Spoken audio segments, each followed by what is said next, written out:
आम्ही महायुती प्रचंड मताधिक्याने जिंकलो आणि जनतेच्या मनातलं सरकार आता स्थापन होईल आणि लोकांनी भरभरून प्रतिसाद दिला. गेल्या 2.5 वर्षामध्ये जे आम्ही काम केलं त्या 2.5 वर्षाची खऱ्या अर्थाने मी नेहमी सांगायचो भाषणामध्ये, पोचपावती जनता देईल.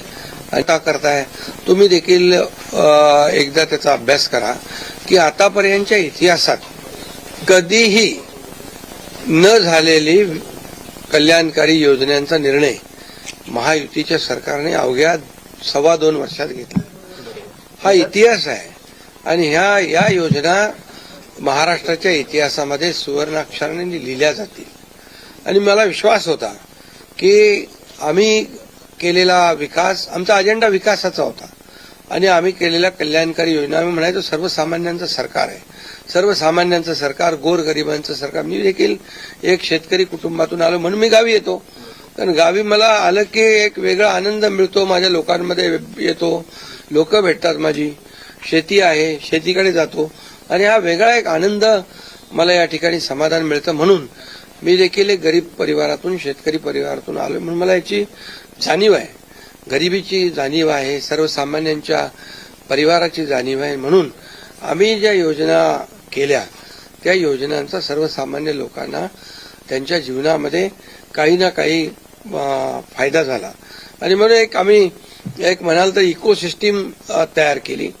प्रत्येक परिवारातल्या माणसाला, मग त्याचा मुलीचा जन्म झाला, मुलगी असेल, लाडकी बहीण असेल, लाडका भाऊ असेल, युवा प्रशिक्षण स्टायपंड आणि शेतकऱ्यांच्या योजना, या सगळ्या म्हणजे लाडकी बहीण, लाडका भाऊ, लाडका शेतकरी, लाडका ज्येष्ठ, हे सगळे आमचे जे आहेत, ह्या सगळ्या साठी आम्ही केल्यानंतर लोकही म्हणायला लागले आपलं सरकार लाडकं सरकार. आणि मला विश्वास होता की या निवडणुकीमध्ये प्रचंड यश मिळेल. आम्ही ज्या योजना केल्या त्याचं प्रतिबिंब या निवडणुकीमध्ये पाहायला मिळालं आणि तसंच्या तसं आतापर्यंतच्या इतिहासामध्ये एवढ्या मेजॉरिटीने महायुतीला जे यश मिळालं ते कधीच मिळालं नव्हतं. मोठ्या प्रमाणात अशी मागणी आहे की तुम्ही मुख्यमंत्री व्हावं, अशा प्रकारची खूप मागणी आहे. नेमकं काय ठरलंय याचीही उत्सुकता नाही. यामध्ये बघा, साहजिक आहे, जनतेच्या मनामध्ये मी जे काम केलं, मुख्यमंत्री, जनतेचा मुख्यमंत्री, मी कॉमन मॅन म्हणून जे काम केलं, मी म्हणायचो सीएम म्हणजे चीफ मिनिस्टर नुसतं नाही तर कॉमन मॅन. आणि कॉमन मॅन समजून मी काम केल्यामुळे कॉमन मॅनच्या ज्या अडचणी आहेत, दुःख आहेत, ते मी समजून घेऊन सोडवण्याचा प्रयत्न केला. त्यामुळे साहजिक आहे लोकांची भावना. पण आणि त्याबरोबर मुख्यमंत्री म्हणून माझ्या नेतृत्वाखाली निवडणुका झाल्या, माझे दोन्ही उपमुख्यमंत्री सोबत होते, सर्व सहकारी सोबत होते आणि मिळालेले यश हे अतिशय प्रचंड आहे. आणि यामध्ये मी म्हणूनच याच्यामध्ये कोणाचाही संभ्रम नको म्हणून मागच्या आठवड्यामध्ये मी प्रेस कॉन्फरन्स घेतली. आपल्याला माहित आहे की यामध्ये आदरणीय प्रधानमंत्री नरेंद्र मोदीजी, आदरणीय अमितभाई शाह गृहमंत्री, भाजपाचे अध्यक्ष, आणि हे सर्व निर्णय घेतील मुख्यमंत्री पदाबाबतचा. तो मी सांगितलं, त्याला पूर्ण शिवसेनेचा पाठिंबा आहे, माझा पाठिंबा आहे. त्यामुळे आता कुठं काही असं किंतु परंतु कोणाच्याही मनामध्ये नसावा. शेवटी मी मनमोकळेपणाने काम करणारा कार्यकर्ता आहे आणि म्हणून माझा निर्णय मी घेतलाय. सभापती पद पाहिजे म्हणून एकनाथ शिंदेचे प्रेशर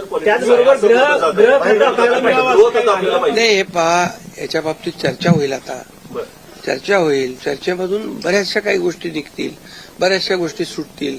आणि त्यामुळे आम्हाला सर्वात महत्वाचं म्हणजे आम्हाला जे निवडून दिलेलं आहे लोकांनी, त्या लोकांना ज्या काही आम्ही कमिटमेंट केलेल्या आहेत त्या राज्याच्या विकासाच्या दृष्टीने किंबहुना ज्या आम्ही लोकांची बांधील आहोत, ही बांधिलकी आम्हाला जपायची आहे.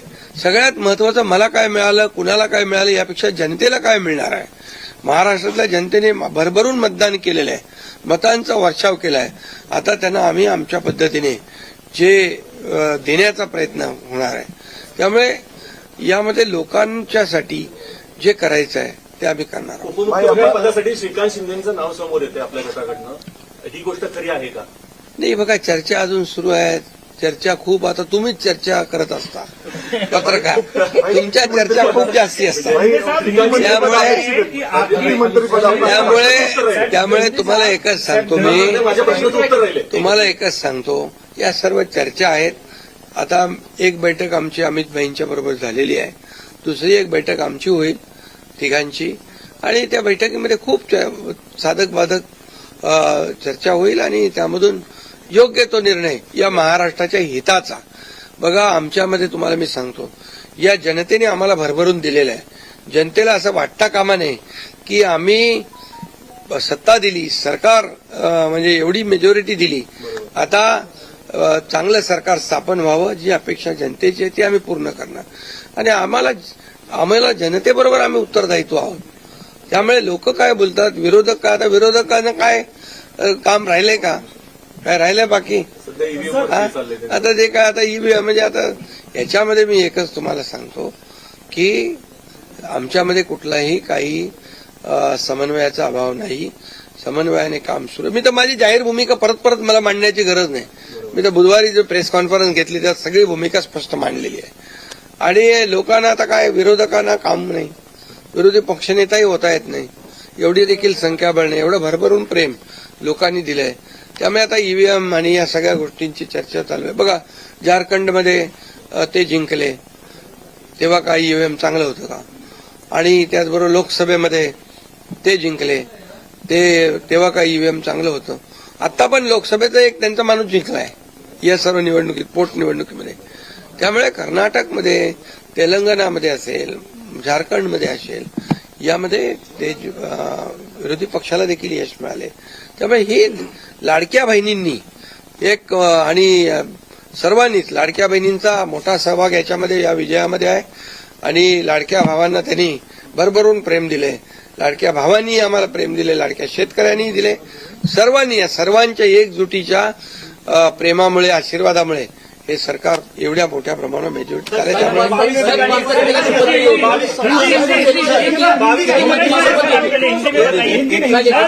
मेरी तबीयत अच्छी है.